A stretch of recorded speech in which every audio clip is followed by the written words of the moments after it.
네, 자원외교 수사의 정점으로 지목됐던 성완종 전 경남기업 회장이 자살을 하면서 속도를 내던 검찰 수사가 타격을 입을 것으로 예상됩니다. 네, 성 전 회장이 극단적 선택을 한 이유는 무엇이고 또 앞으로 자원비리 수사는 어떻게 진행되는 걸까요? 경찰서장 출신 박상용 변호사, 부장검사 출신 이중재 변호사와 함께 짚어보겠습니다. 어서 오세요. 네, 예. 안녕하십니까. 자, 어제 오전에 실종을 전해드린 이후에 예. 갑자기 검찰 출석 영장실질심사를 예, 앞두고 바로 예. 그런 일이 벌어졌습니다. 일단 왜 극단적인 선택을 했다고 보십니까? 이분이 이제 영장실질심사 하러 갈 때 표정과 예. 나올 때 표정이 틀렸습니다. 그렇죠. 네. 나올 때는 별로 기자들의 질문에 일체 얘기를 안 했습니다. 예. 그러다가 그 다음 날 기자회견을 했습니다. 그 기자회견의 팩트 내용이 뭐냐면 나는 MB맨이 아니다라는 겁니다. 그 말뜻은 뭐겠습니까? 자기가 검찰 조사를 받으면서 느낀 게 이 자원외교에 자기가 MB맨이었기 때문에 MB로부터 특혜를 받았다. 그래서 표적 수사를 하고 있다라는 느낌을 자기가 받은 것 같습니다. 아하. 네. 그리고 또 하나는 뭐냐면은 자기는 자원개발 융자금 횡령 사실이 없다. 융자금 횡령 사실이 없음에도 불구하고 검찰에서는 자꾸 비자금을 조성을 해가지고 당신이 분식회계 비자금을 해가지고 횡령을 했다. 예. 이 부분을 아주 집중적으로 한 것 같습니다. 그러니까 지금 어떻게 되겠습니까? 자기가 구속영장 나올 것은 뻔한 것 같고 이렇게 해서 나왔을 경우에 물론 지금 정치인으로 생명 국회의원이 박탈되겠지만 정치인의 생명이 끝남과 동시에 자기가 평생 동안 일궈왔던 네. 경남 기업도 하루아침에 무너지고 다시 재기하기가 어렵게 된 겁니다. 그러니까 이분이 선택할 수 있는 것은 뭐겠습니까? 결국 자기가 죽음으로써 기업을 철저히 자기는 살려야 되겠다. 이 경남 기업에 대해서 이 계속되는 압박 이걸 끊어야 되겠다 해가지고 경남 기업과 그 자기 부인이 또 계열사를 운영하고 있는 거 네. 아닙니까? 그렇죠. 이것만은 막아야 되겠다 해서 죽음으로 했고 또 하나는 뭐냐 하면은 좀 서운한 감정이 있었을 것 같습니다. 자기가 이제껏 도와준 사람들이 많은데 자기가 위기에 처했을 때 도움을 요청하니까 이 사람들이 전화도 안 받고 좀 냉담하더라. 거기서 어떤 인간적인 배신감을 느꼈을 것 같고 그거를 갖다가 어떤 이 전화로 경향신문 기자와의 어떤 전화상으로 남기지 않았을까. 그게 제 추측입니다. 네, 예. 성 전 회장이 이렇게 억울함, 결백함을 호소하면서 기자회견을 하고 또 이렇게 자살까지 선택을 하면서 과연 그 유서에는 어떤 내용이 담겼느냐도 좀 궁금한데 가족들이 일단 구체적으로 공개는 원치 않아서 공개가 되지 않는데 그 안에 뭐 자원외교 비리와 관련된 내용이 있었을까 어떻게 예측을 하십니까? 이거는 가족들이 안 할 겁니다. 왜냐하면 이걸 공개하면은 여러 가지 해석이 많이 나오거든요. 또 하나는 뭐냐면 이걸 하게 되면은 또 다른 수사가 또 시작되게 됩니다. 네. 또 기업에 대해서 또 수사를 할 수 있거든요. 경남 기업에 대해서. 그렇죠. 그래서 가족들은 이 유서 공개를 끝까지 안 할 겁니다. 그러면 과연 유서 공개를 안 했을 경우에 과연 검찰에서 이거를 압수수색 영장까지 청구해가지고 받아가지고 유서를 확보해가지고 수사할 거냐? 저는 검찰이 그렇게 무리하게는 안 할 것 같습니다. 예. 네. 자, 이 변호사님, 지금 검찰에서 조사를 받던 사람이 갑자기 이렇게 극단적인 선택을 하고 이런 경우는 사실 많지 않은 거 아니겠습니까? 검찰에서도 상당히 당혹스러울 것 같은데 검찰 반응은 어떻게 예상하십니까? 예, 굉장히 당혹스러울 것 같습니다. 그렇지만은 검찰이 이미 그 발표를 한 걸로 알고 있는데요. 당시에 성완종 회장을 그 피의자 신분으로 소환해서 조사할 때 예. 변호인 3명이 입회한 것으로 알고 있습니다. 네. 아하. 그렇기 때문에 과거처럼 모욕적인 신문 기법을 사용했다든가 무슨 강압적인 수사를 했다든가 그럴 가능성은 거의 없는 것으로 보입니다. 물론 성완종 회장이 자서전을 쓴 걸 보니까요. 1980년대 후반에 오공화국 시절에 대검 중수부에서 수사를 받으면서 잠도 못 자고 머리를 떨구자 수사관이 다시 그 머리를 다시 집어 올렸다. 그래서 상당한 모욕감을 느꼈다. 다시는 수사를 받고 싶지 않다. 이런 얘기를 한 걸로 자서전. 예, 자서전에 알고 있습니다. 그래서 이제 소환 전에는 상당한 그 압박감을 느꼈을지 몰라도 실제 이번에는 변호사와 같이 입회한 상태에서 조사를 받았고 지금 그런 수사 기법을 검찰이 사용하지는 않습니다. 그래서 수사 과정에서의 부적절한 행위에 대해서는 검찰에서 대단히 강도 높은 감찰을 실시하고 있고 또 지금 검찰총장께서도 취임 직후부터 환부만 도려내는 수사를 해라. 이렇게 계속 강조해 오고 있기 때문에 그런 강압적인 수사나 모욕적인 수사는 하지 않았다고 생각을 합니다. 예. 저는 좀 다른 의견인데요. 예. 이 성완종 회장이 한 17시간 조사를 받았습니다. 사람이 한 번 검찰청에 들어가 가지고 한 1시간, 2시간만 조사받아도 힘듭니다. 근데 17시간을 조사받았다는 것은 아무리 변호사가 옆에 있다 하더라도 힘들었을 거고, 그 질문 내용이 보니까 자기가 받아봤을 때 이미 나를 갖다가 피의자로서 그리고 구속시키려고 하는구나. 그리고 내가 아무리 변소를 한다 하더라도 믿어주지 않는구나. 라는 거를 느꼈을 때는 나오면서 상당히 허탈한 감정을 느꼈을 거고, 내가 앞으로의 수순이 어떻게 될 거다. 그 짐작을 할 수 있었을 거라고 생각합니다. 검찰 조사를 받으면 이게 아까 말씀하신 것처럼 내가 MB맨이기 때문에 조사를 받는구나, 피해를 당한다, 그러니까 그런 차별을 받는다라는 느낌도 있었을 겁니다만, 아니 이런 것까지 다 나를 조사를 하나, 뭐 나를 파렴치범으로 보는 건가, 혹시 그런 감정도 가질 수 있습니까? 검찰 수사를 한 열 몇 시간 동안 받다 보면 이런저런 걸 다 할 거 아니겠습니까? 예, 사안이 복잡하기 때문에 조사는 좀 길어질 수밖에 없는 거고요. 예. 또 변호인이 입회한 상태이기 때문에 중간중간에 뭐 휴식을 달라고 하면 쉬면서 답변을 했을 거예요, 아마. 그런데 성완종 회장의 경우에 지금 뭐 이미 널리 좀 보도가 됐습니다마는 더 힘들었을 수밖에 없는 것이, 자신이 현 정권의 그 기획수사 내지 표적수사에 억울한 희생양이 됐다. 이런 상황에서 이제 검찰의 소환 내용에서 들어간 건데요. 가서 보니까 이 사건은 제가 알기로는 이미 그 광물자원공사나 석유공사 이런 데 대한 감사원의 감사가 이미 있었습니다. 그렇기 때문에 감사원의 그 감사 결과를 검찰에 뭐 고발을 했든 수사 의뢰를 했든 참고자료 송부의 형태가 됐든 검찰의 상당 부분 이미 자료를 확보하고 있었을 거예요. 그렇기 때문에 비록 18시간이라는 장시간이기는 하지만 단 1회 조사를 하고 검찰에서 바로 사전 구속영장을 청구를 했습니다. 예. 그렇기 때문에 성완종 회장으로서는 희생양이라는 그런 피해의식, 거기에다가 검찰 조사를 받으면서 검찰이 너무나 많은 자료를 가지고 있는 것에 좀 좌절감도 느끼지 않았을까. 본인이 뭐 억울했는지 아니면 사실 뭐 그런 행위를 했는지 여부는 변론으로 하고, 상당히 그런 데서 압박감을 느꼈을 수밖에 없고, 이 상태로 가면 내가 구속될 수밖에 없겠구나. 그런 판단을 하고 상당한 좌절감을 느꼈을 겁니다. 그래서 예. 알겠습니다. 자, 그러면 성완종 회장이 누구인지에 대해서 잠시 저희들이 준비한 리포트 내용을 보고 얘기를 계속 나눠보도록 하겠습니다. 네, 윤현숙 기자의 보도 함께 보시죠. 성완종 전 경남건설 회장은 지난 1985년부터 10년 동안 대하건설 회장을 지낸 데 이어 지난 2004년에서 2012년까지는 지난해 기준 도급순위 26위권의 경남기업 회장으로 재직했습니다. 초등학교 중퇴가 전부로 건설업계에서는 입지전적인 인물로 알려져 있습니다. 성 전 회장은 지난 2003년 자민련 당시 김종필 총재의 특보단장을 맡으면서 정치권에 발을 들여놓았습니다. 지난 2007년 한나라당 대통령 후보 경선에서는 박근혜 후보를 측면 지원했습니다. 17대 대선에서 이명박 후보가 당선되자 인수위 국가경쟁력 강화특별위원회 자문위원 역할을 맡기도 했습니다. 이때부터 MB맨이라는 꼬리표가 달리는 계기가 됐습니다. 지난 2012년 19대 총선에서 충남 서산 태안에 출마해 당선됐지만 공직선거법 위반으로 지난해 의원직을 상실했습니다. 최근에는 이명박 정부 시절 해외 자원 개발 사업 비리 혐의로 사전 구속영장이 청구된 상태였습니다. 성 전 회장은 이례적으로 기자회견까지 열어 특혜를 받은 적이 없고 MB맨도 아니라고 반박하기도 했습니다.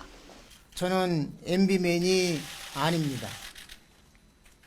어떻게 MB정부 피해자가 MB맨이 일 수가 있습니까? 해외 자원 개발에 투자한 국내 기업은 약 86개인 것으로 압니다. 유독 경남 기업만이 특혜를 받다는 것은 도저히 용납을 할 수가 없습니다. 그리고 법원의 영장실질심사를 앞두고 극단의 선택을 하면서 파란만장한 생을 마감했습니다. YTN 윤현숙입니다. 네, 13살 때 상경에서 신문 배달을 하면서 결국 대학건설 경남 기업을 일궈낸 성준 회장이 결국 이렇게 극단적인 선택으로 끝나면서 검찰에 대한 강압 수사 논란이 계속해서 제기돼 왔는데 여기에 대한 검찰의 입장도 한번 살펴보겠습니다. 불행한 일을 발생해서 안타깝다. 또 조사 때 변호인 3명이 있었고 법에 따라서 정해진 절차에 따라 수사를 했다라고 얘기를 했는데 성전 회장의 수사, 일반적인 기업인 수사와는 다른 형식으로 진행됐다는 얘기도 있어요. 그러니까 속전속결로 한 것 같습니다. 제 느낌에는. 왜 그러냐면은 이게 자원 외교, 이거 뭔가 하나의 업적을 이 성과를 내야 되거든요. 그러니까 너무 이 경남 기업 그리고 성 회장을 제가 볼 때는 먼저 영장을 청구하기 전에 이 성 회장이 뭐라고 했습니까? 전문 경영인에게 나는 전부 다 맡겼다고 했습니다. 그러면 거기부터 한 다음에 해도 충분하거든요. 그러니까 검찰이 지금 자원 외교 이거에 대해서 수사의 성과를 내려고 하다 보니까 성 회장에 대해서 성 회장이 변명을 지금 많이 하거든요. 그러면 그 내용에 대해서 사실 확인한 다음에 해도 되는데 또는 그 밑에 있는 사람은 해도 되는데 너무 서두르지 않았나 하는 그러한 생각을 저는 해봅니다. 사실 이 검찰의 이른바 수사를 받고 나서 극단적인 선택을 한 게 이번이 처음은 아닙니다. 대표적인 사례가 몇 가지 있었죠. 그동안의 검찰 수사 이후 극단적 선택을 한 사례를 살펴보도록 하겠습니다. 네, 지난 2003년에는 비자금 의혹으로 대검 중앙수사부에 조사를 받다가 투신을 한 정몽원 현대아산 회장이 있었고요. 2004년에는 박태영 전남도지사가 국민건강보험공단 비리 연루 혐의로 조사를 받던 중 한강에 투신했습니다. 이 밖에도 남상국 전 대우그룹 사장이 2004년도에 정부 실세 인사 청탁 혐의로 조사를 받다가 한강에 투신한 일이 있었습니다. 자, 그렇다고 이 정당한 법 집행이고 반드시 필요한 검찰 수사 때문에 자살했다라고 볼 수는 없는 겁니다. 본인의 어떤 판단 그리고 어떤 모욕감 그거는 이제 본인의 판단을 문제죠. 내가 많이 갖췄는데 내가 이렇게 성공을 했는데 내가 여기 이런 대우를 받아야 되나라는 거는 상대적인 걸 수 있으니까요. 하지만 죄가 있는 혐의에 대해서 조사를 안 할 수는 없는 거 아니겠습니까? 자, 그래서 오랫동안 특수수사통으로 그 경제사범을 많이 수사를 하셨는데 이중재 변호사께서는 그 통상적인 검찰의 기업인 수사가 어떻게 이루어지는지 간단하게 먼저 설명을 해주시죠.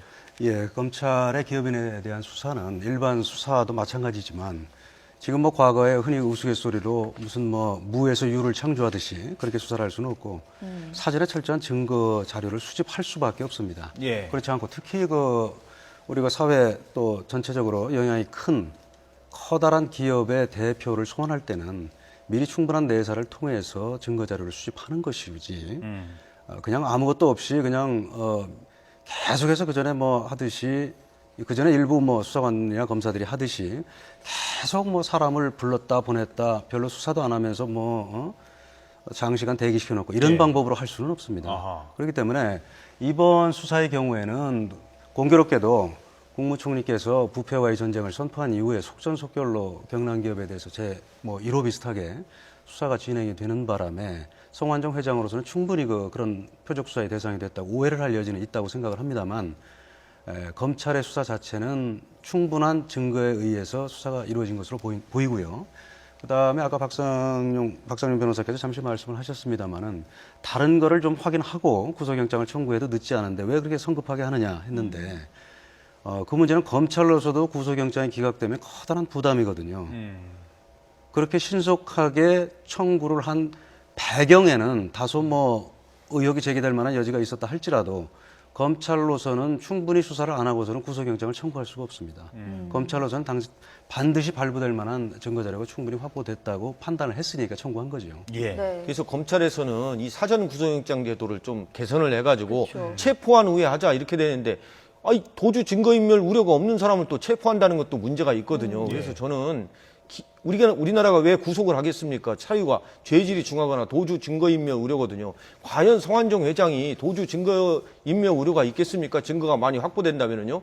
그래서 좀 구속에 불구속 수사 원칙하면서 이걸 한다는 것은 좀 그렇거든요. 그리고 부인하는 사람은 방어권도 보장을 해줘야 한다고 생각합니다. 예, 그래서 모든 게 구속 수사로서 그리고 구속하면은 거의 한 80%가 유죄로 그냥 되는 거예요. 예, 이번에 방어권 행사가 안 되는 겁니다. 네. 이런 문제점도 이 차제에 검찰이나 법원에서 좀 개선을 해야 한다고 생각합니다. 예, 이번에 사전 구속영장이 청구되면서 영장 실질 심사 받기까지 이 4일 3일이라는 시간이 있었는데 그동안 성 전 회장이 압박도 크고 고통도 컸던 걸로 보이는데 또 눈물의 기자회견을 보면 저희가 느낄 수 있지 않습니까? 그런 부분 보통의 피의자들은 어떤가요? 밤잠을 못 잡니다. 밤잠을 못 자고 이게 앞으로 내가 구속영장이 청구되는 순간 나는 거의 80%로 90% 내지는 그 처벌받는다. 그리고 내가 구속이 되면 어떻게 되겠습니까? 내 회사와 내 가족이 문제가 된다. 네. 이런 생각을 해봅니다. 그래서 구속영장 청구가 능사가 아니거든요. 부인하는 사람은 방어권도 보장을 해줘야 됩니다. 좀 이 영장 청구가 좀 개선이 돼야 한다고 생각합니다. 네. 예, 알겠습니다. 자, 결론은 지금 이제 성완종 회장이 스스로 목숨을 끊으면서 그동안 진행되던 검찰 수사는 그럼 어떻게 되는 것인지에 대한 것으로 모아질 것 같습니다. 자, 수사를 받던 피의자가, 그것도 이제 핵심 피의자가 자살을 한 경우, 이런 경우는 이제 공소권 없음이 되는 겁니까? 그 부분을 먼저 설명을 해주시죠. 어떻게 되는 그렇습니다. 겁니까? 피의자 본인에 대해서는 공소권 없음 처분을 하게 됩니다. 예, 그러면 그 가족이나 다른 조사를 받던 뭐 부인이나 이런 부분은 어떻게 되는 건가요? 거기는 아무래도 검찰로서는 만약에 이게 범죄 행위가 있다고 판단할 경우에 그 가장 핵심적인 역할을 한 사람은 이제 성완종 회장이라고 판단했을 것이니까 수사에 커다란 뭐라고 할까요? 목표랄까? 동력이 상실된 것은 분명한데 그렇다고 해서 가족들의 그 범죄 행위가 있을 경우 그것까지 면제되는 것은 아닙니다. 예를 들어서 지금 성완종 회장의 그 혐의 중에 하나가 계열사에 대한 뭐 일감 몰아주기 또는 뭐 거래대금 부풀리기 네. 이런 형식으로 인해서 비자금을 조성했다 이런 걸로 알고 있는데요. 그 과정에 가족들이 관여를 했다면 뭐 충분히 수사가 이루어질 수 있는 겁니다. 네, 예. 그 부정부패를 척결을 목표로 검찰이 지금 대대적인 뭐 수사를 벌이고 있는 건데 이 경남기업에 대한 수사뿐만 아니라 자원외교 전체에 대한 수사도 이제 기로에 선 것 같아요. 포스코건설에 대한 수사는 어떻게 진행될까요? 포스코 그 포스코 전에 일단 광물공사부터 예, 예. 먼저 말해요. 광물공사는 이제 이번 건과 예. 같이 엮여 네, 있지 않습니까? 그렇지 예. 않습니까? 지금 검찰 수사가 상당히 타격을 받은 것은 분명해 보입니다. 그렇지만은 검찰은 이미 경남기업과 관련해서는 그 압수수색을 통해서 상당한 자료를 확보했을 거고 또 그 이전에도 내사 과정을 통해서 증거 자료를 수집을 했을 겁니다. 더욱이 첫 부분에도 말씀을 드렸습니다만 광물자원공사 또 뭐 석유공사 이런 소위 말하는 공기업에 대해서는 감사원이 이미 그 감사를 했고 예. 그 다음에 지금 저 감사원의 사무총장, 사무일차장 또 뭐 공공기관 감사국장 등을 구성원으로 해서 지금 해외 자원개발과 관련된 해외 현장을 지금 점검을 하고 있습니다. 그렇기 때문에 추가적으로 자료가 확보될 수도 있는 거고 그렇기 때문에 자원개발과 관련된 추가 범죄 사실을 수사하는 데는 검찰로서 충분히 할 수 있다. 저는 그렇게 생각을 합니다. 네. 어떻게 보세요? 지금 뭐 자원외교뿐만 아니라 지금 4대강부터 시작해서 뭐 계속 이제 검찰의 전방위적 압박 수사, 포스코 아까 이제 장민정 앵커도 지적을 했습니다만 포스코 수사까지 이런 전방위 사정 전국에 이번 자살 사건이 영향을 미칠까요? 많이 미친다고 저는 생각합니다. 예. 검찰 수사가 많이 위축이 될 겁니다. 그래서 결국에는 뭐겠습니까? 이게 이제 그 총체적인 책임자에 대한 사법 처리거든요. 그래서 조사 후 영장 청구입니다. 그랬을 경우에 이 심적인 압박감은 상당히 크거든요. 그래서 제가 볼 때는 앞으로는 이 조사 후 영장 청구 이 제도는 좀 바뀌지 않을까.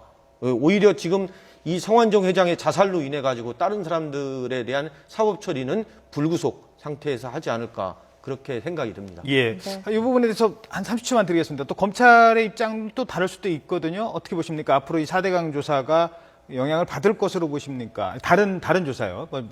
지금 포스코라든가 자원외교나 이런 조사. 예, 검찰로서는 분명한 부담을 느낄 것은 분명한 사실이고요. 그렇지만은 명백한 증거가 나올 때는 구속 기준이라는 건 지금 법령에 규정되어 있는 그것이 바뀔 수가 없기 때문에 개정되지 않는 한 중대한 범죄 사실이 발견되고 그에 대한 증거가 확보됐을 때는 구속영장을 청구할 겁니다. 예, 알겠습니다. 네, 지금까지 성완종 전 회장 자살 이후 검찰 수사에 대해서 살펴봤습니다. 박상용 변호사, 이중재 변호사였습니다. 두 분 고맙습니다. 고맙습니다.